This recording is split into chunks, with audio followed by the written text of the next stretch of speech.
At the beginning, when I came, I was isolated for a long time. So what I just to do was sometimes go to the park when it was sunny and stay there alone.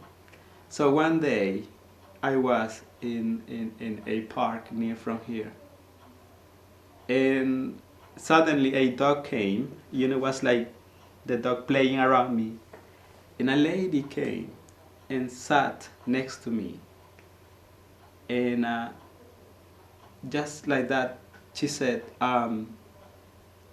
this is a good day today. I said, yeah, this is a really good day. And we start talking, and she said, my mom told me that it doesn't matter the color of the skin or where are you from, if you're a human or if you're a person, we need to respect each other. The fear of the unknown, the sadness at abandoning a country that has your roots, your culture, your loved ones, your story, but at the same time the hope of a new future, of a better life in another place. These immigration feelings inspired Anthony Gormley to create another place in Crosby Beach. Liverpool has always had a strong connection with migration. These men remind us of the great number of people, about 9 million, who sailed from Liverpool to North America, Australia and New Zealand between 1830 and 1930. By the middle of the 19th century, 1/4 of Liverpool population was Irish, and even earlier, more than 40,000 slaves arrived in Liverpool by ships from Africa. So, this city first played a huge role in British colonialism, then accepted a massive community of Irish people, and ultimately, even its British citizens themselves needed to leave their own country. In this way, Liverpool has been an arrival point for thousands of people in different moments of history, and even today, it is the home for many refugees and asylum seekers. I have been here for 5 years. I came over with my 4 children first, and now I have the number 5th, Fatima. Sola Arts is a charity center who is helping refugees of all ages through art and different activities. So let's have a think about English. Okay. We started in 2004, so I was asked by somebody who was working for a national agency, refugee agency at the time, to set something up, and quite naively, myself and that person and my partner went, well, let's set up a project, and here we are 15 years later, yeah?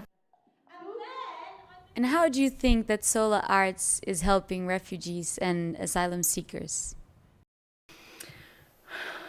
I think that sometimes generally you have to ask people themselves how it's helping them. I think without soul art, I don't know. I mean, without having that safe space to go and to share with other people, being an asylum seeker is very hard. My name is Nasrin, and I'm originally Kurdish from Syria. I was volunteering in a women group as an interpreter, and then I met Adele, and she has encouraged me to do more and work for myself. I didn't have the confidence. I was trying just to do something to fill my time, because it was so depressing with the documents and the papers for asylum. Last year, there were several xenophobic incidents in the city, perhaps best represented by the damage to the refugee memorial list in Great George Street.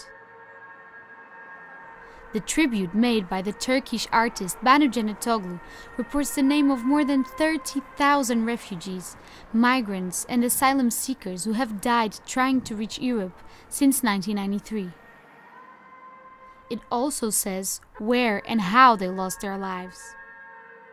After being put on in July, it only took a month before unknown people scratched and removed it twice.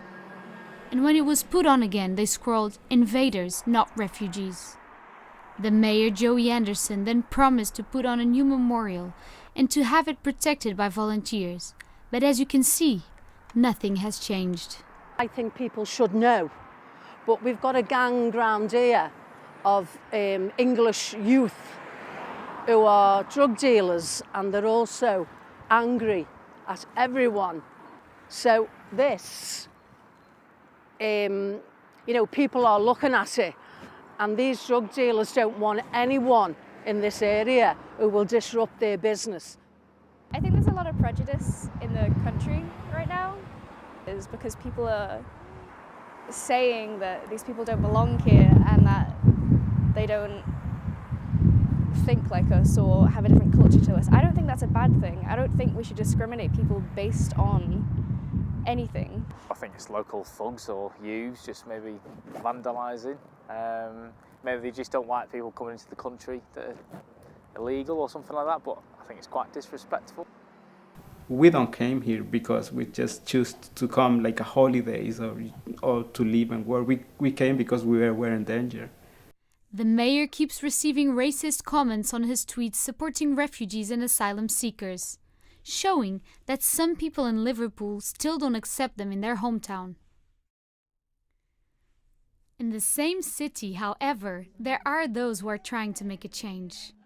So at the moment we have quite a few different activities, so I'm going to have to look into space while I think about what we do because there's so many things going on. So we have a community garden project for women from refugee backgrounds. They are growing natural products, obviously for tea making, for herbal tea making. We also have English class and maths class and business class.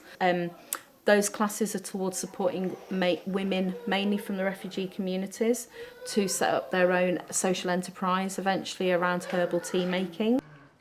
I came here, I started doing lots of other things that I never expected, you know, myself be able to do. But I got lots of confidence. Yes, it was hard, but in the same time, it built my personality. Yeah. We decide, me and my husband, to leave the country to found a safe place for our kids, to save them from the kill and from the war, because it was not easy to live there.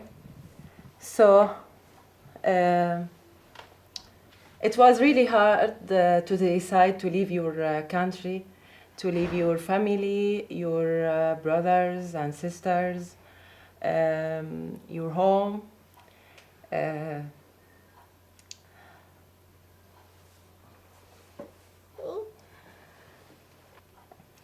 Even your own job.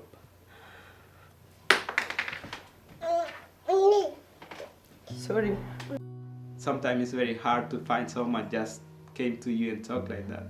So I realized that sometimes just one smile or just one hi, it can change the day of a person.